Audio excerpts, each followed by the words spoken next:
Ассалаумағалейкум, құрметті миллионерлер, қалдарыңыз қалай? Сіздермен мен Thekulumbet. Бүгін Олимп трейдке сделка жасауға келдім. Автобустан түсіп келдім десем. Сделка жасамаған көп болдым. Не үшін сделка көп жасамадым? Себебі перерыв алдым, отдых алдым, және слив болды. Сливтан кейін перерыв, отдых алдым. Бүгін қайтып оралдым. 1010 рубльге пополнение жасадым. То есть 2 сентябрь күні, қазір оны аяғында көрсетемін. Ал қазір біз сделкаға ораламыз. Бұл сделка мен бүгін 4 сентябрь күні жасадым. Записпен жазып қойдым. Қазір сіздерге просто комментировать етіп жатырмын. Алдыңғы ситуацияға қарадым. Осы жерден бізде төмен қарай откат кеткен. Соған қарай мен 2 минутқа жоғары төмен қарай тіктім. 2 минутқа. Сіздер ұзақ күтпеу үшін алдыға перемотка жасап жатырмын. Быстрыймен. Міне көресіздер. Вроде нормально, бәрі жақсы келе жатты. Бір сделка мен бүгін аяқтаймын деп ойлағам. Мен соңғы секундтарда кәдімгі жоғары шығып минусқа кірді. 1 минутқа салсам плюс болды. Мен бірақ 2 минутқа салдым. Не үшін 2 минутқа салған білмеймін. Страховкамен салған, енді минус кет қалды. Екінші сделка 50 рубльмен тіктім. Жоғары қарай 1 минут. Вроде просадка болды. Жоғары ұстадым, себебі графика медленно жоғары кетіп бара жатты. Типа по тренду, көрдіңіздер ғой.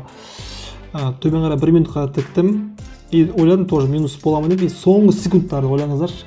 Миллисекундтар жоғары шығып, сделкамыз плюс аяқталды.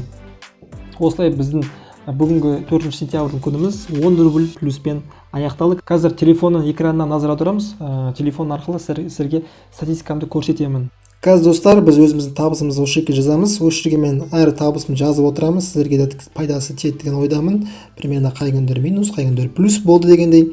Міне біз 2 сентябрь пополнение жасағанбыз 1010 рубльге. Сосын сол 2 сентябрь күні біз 23 рубль таптық. Одан кейін 3 сентябрь 24 рубль таптық. Бүгін біздің доходымыз 10 рубль. Так.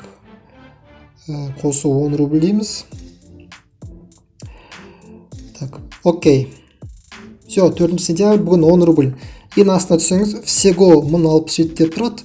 Одан кейін аванс дегенде біз шығарған кезде авансқа жазамыз. То есть, егер біз вывод жасайтын болсақ, просто қосамыз да, авансқа какой-то бір сумманы жазған кезде алынады. Оны болашақта шығарған кезде сіздерге көрсетемін. В принципе, осылай біз толтырып отырамыз статистиканы. Сонымен достар, қазір статистикамды қарадыңыздар. 3 күн қатарынан плюс 2 сентябрь толтырдым. Оған дейін слив болды, біраз демалдым деген секілді. Одан кейін мен Телеграм каналыма тіркеліп отырыңыздар. Телеграм каналында менде қазір 36 подписчиктер қосылды. Апта сайын көбейіп жатыр. Және YouTube арнамда менде 300 подписчик болды достар. Өте қуаныштымын. Сіздерге алғысымды айтамын. Алғысым шексіз.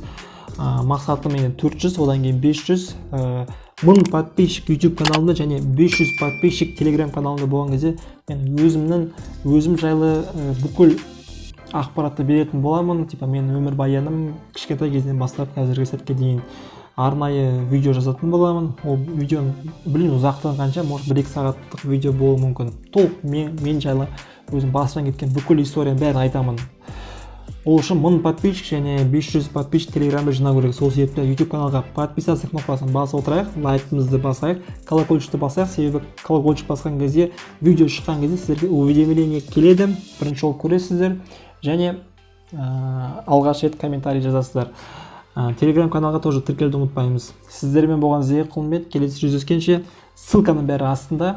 Тек қана табысты күндеріміз көп болсын. Егер видео ұнаса, комментарийдің астына сұрақтарыңызды қойып, видеома лайк басып, тіркеліп отырыңыздар. Сіздермен болған Thekulumbet.